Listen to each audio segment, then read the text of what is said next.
আপনাদের এই ডিস্ট্রিক্টের তথা মাতাবাড়ির বিখ্যাত পেয়ারা সেটাকে আন্তর্জাতিক স্বীকৃতি লাভ করেছে। আপনারা সবাই জানেন যে জিআই ট্যাগ সেটাকে স্বীকৃতি দিয়েছে। অত্যন্ত আনন্দ লাগে যখন এই ধরনের খবর আমরা শুনি, আমাদের নিজেদের গর্ববোধ হয়।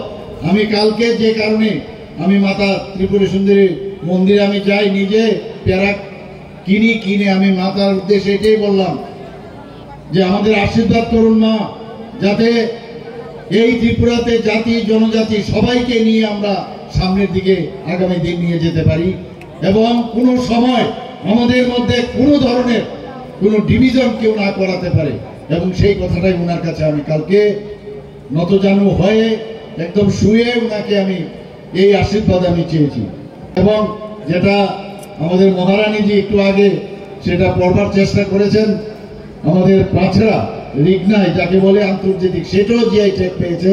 এর জন্য আমি যারা এই সব কাজের সাথে যুক্ত তাদেরকে আমি অবশ্যই কংগ্রেচুলেশন জানাতে চাই। বন্ধুগণ,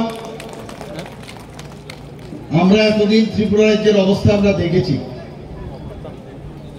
আমরা এটাও দেখেছি যে যারা 35 বছর রাজত্ব করেছে, অনেকে 25 বছর বলে, যারা হয়তো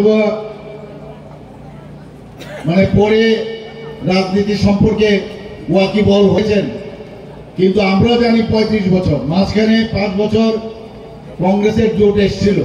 কি অবস্থা ছিল ত্রিপুরার অবস্থা, সমস্ত জায়গায় আমরা দেখতাম একটা অশান্তির পরিবেশ।